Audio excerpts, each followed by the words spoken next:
Halo teman-teman, kali ini aku bakalan bawakan salah satu materi dari ilmu komunikasi yaitu instant persuasion. Nah, sebelum masuk ke selanjutnya, aku bakalan bahas dulu bahwasannya instant persuasion ini juga memiliki hubungan yang sangat erat dengan teknik simpatik.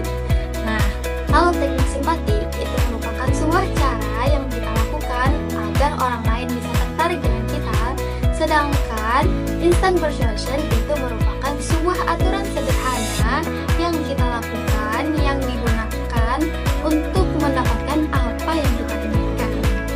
Nah, jadi nanti di teknik instant persuasion ini kita bakalan mengetahui apa sih yang baik kita lakukan dan apa yang sebaiknya tidak kita lakukan. Nah, di sini juga kita akan menemukan keajaiban-keajaiban dalam komunikasi itu sendiri.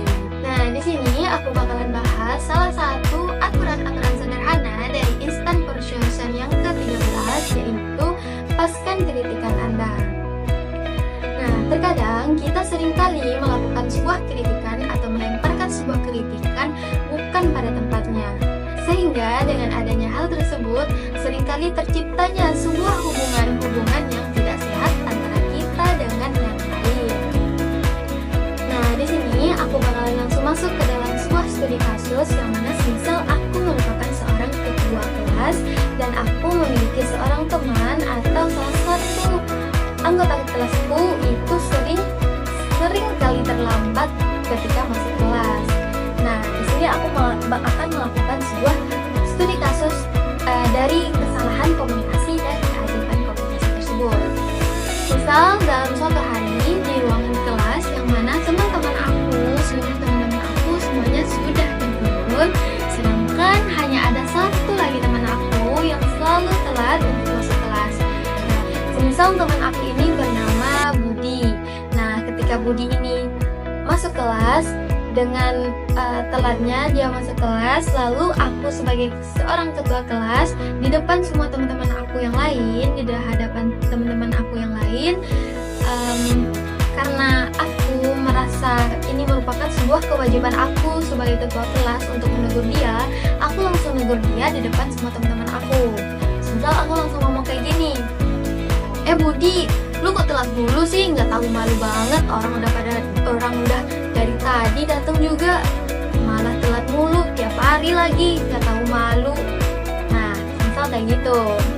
Nah, dari sini aku melakukan sebuah kesalahan dalam komunikasi, yang mana aku mengkritik teman aku langsung di hadapan orang lain. Aku mengkritik dia di hadapan khalayak umum, yang mana ini dapat membuat dia malu, yang mendapat dia merasa terkucilkan, dia merasa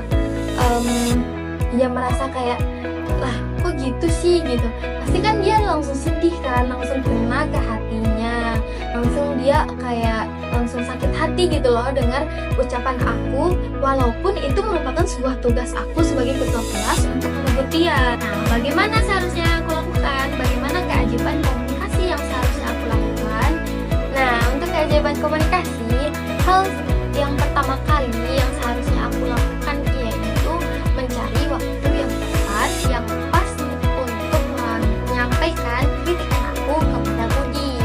Nah, dengan begini, kritikan yang aku sampaikan kepada Budi itu tidak akan didengar oleh teman-teman aku yang lain ataupun orang lain selain aku dan Budi. Nah, di sini aku juga nggak akan membangun suatu hubungan yang tidak sehat antara aku dan Budi dengan mencari waktu yang tepat.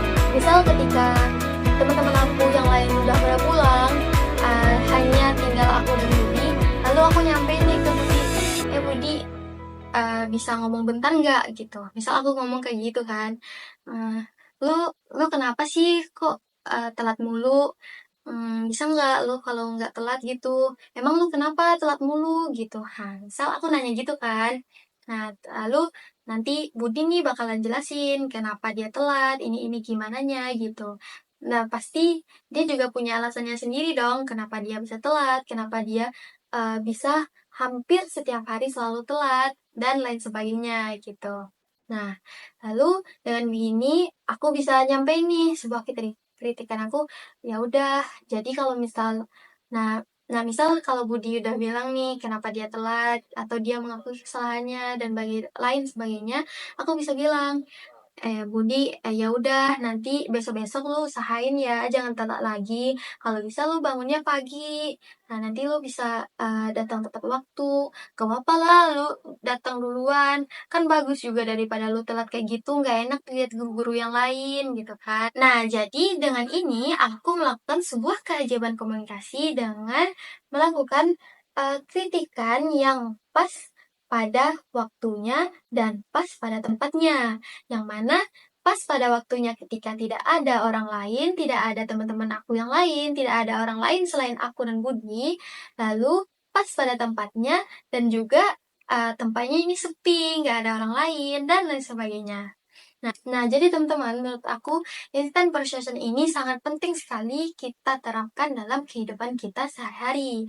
Karena seringkali kita tuh merasa kayak suatu ketika kita tiba-tiba nih saling dieman aja sama teman-teman kita, atau kita juga nggak merasa kayak orang nih baik-baik di depan kita, ternyata di hatinya dia juga sakit hati kan karena kita atau lain sebagainya.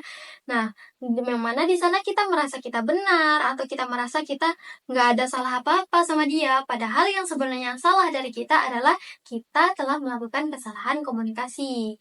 Nah, karena itu kita penting sekali nih memahami keajaiban-keajaiban dalam sebuah komunikasi. Oke, sekian dulu dari aku. See you next time.